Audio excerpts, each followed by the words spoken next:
pasa a vosotros? Continuamos con nuestra lectura del libro de Levítico, ahora en nuestra tercera porción semanal, esta porción que se va a llamar octavo.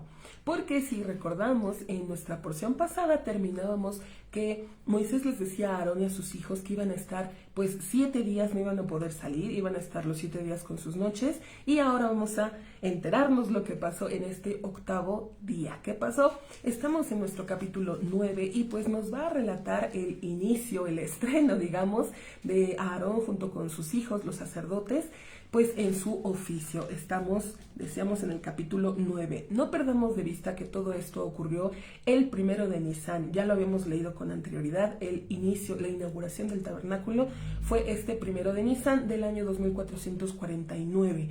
Ya ha pasado pues casi un año desde que salieron de Egipto. Entonces dice, en esta primera parte se relata el día octavo del entrenamiento.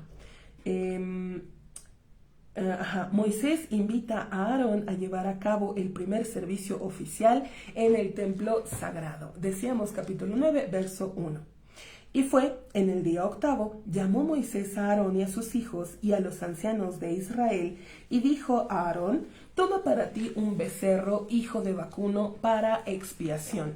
Ahora, ¿por qué Aarón debía ofrecer este becerro como expiación? ¿Cuál era el pecado que había cometido Aarón? Bueno, si usted lo recuerda, precisamente Aarón tuvo parte en este pecado del becerro de oro, ya que pues Aarón fue el que lo hizo. Entonces él debía expiar por este pecado. Dice, y un carnero para ofrenda de elevación, íntegros, y has de acercar ante Dios. Ahora, hay que reflexionar un poco el por qué se debía llevar un animalito para expiar por uno. Ezequiel es bien claro.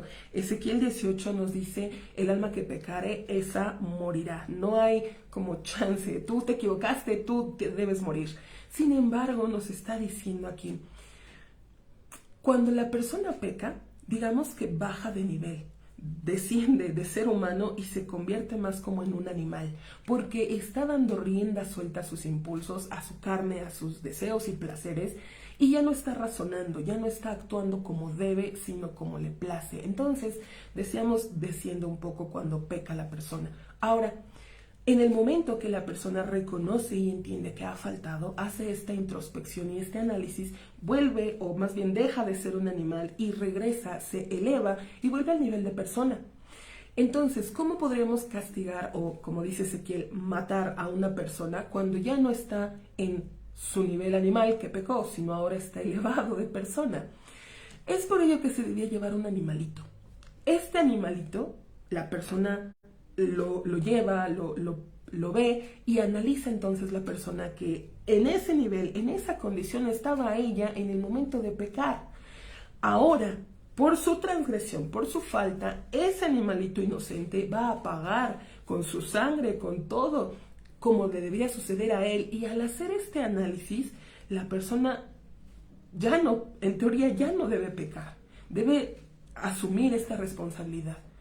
Ya no puede volver a pecar. Seguimos leyendo, estamos en el verso 3.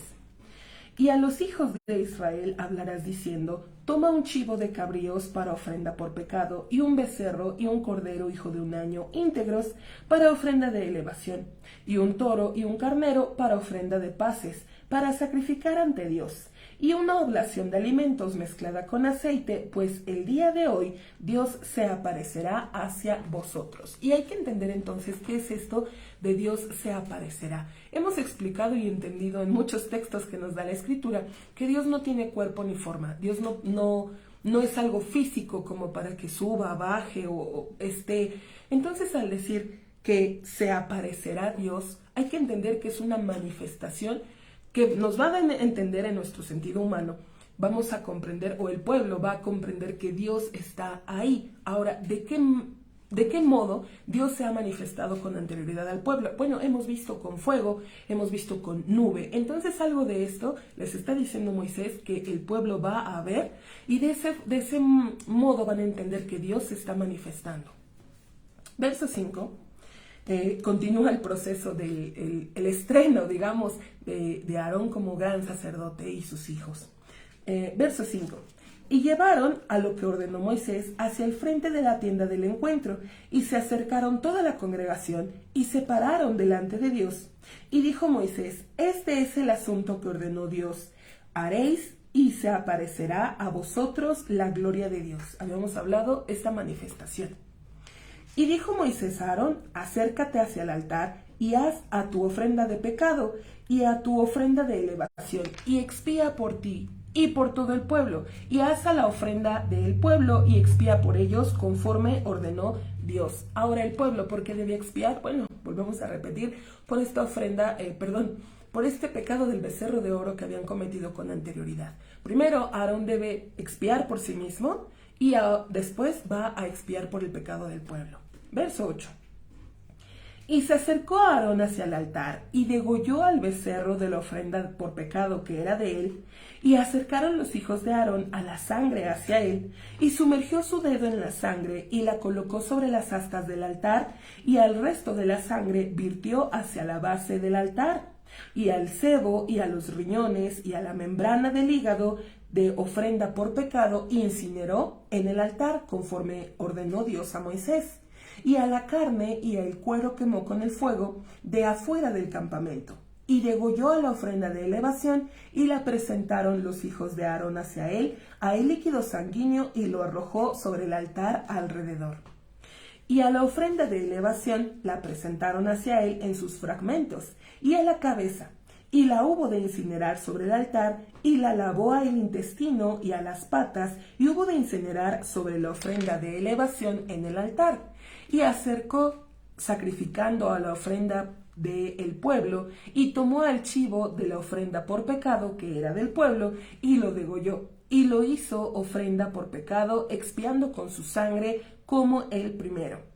Y acercó a la ofrenda de elevación, y la hizo conforme a la ley. Vemos estos 7 días que tuvieron de preparación, que Moisés les estuvo instruyendo. Bueno, ahora por fin vemos decíamos, el estreno del servicio de Aarón, y vemos que todo lo hizo él y sus hijos, lo hicieron a la perfección conforme estaba escrito en la ley, como Dios les había mandado. Y hasta aquí vamos a concluir con nuestra primera lectura de esta tercera porción, que se llama así, octavo. Si Dios permite, continuaremos más adelante. Pasa a vosotros.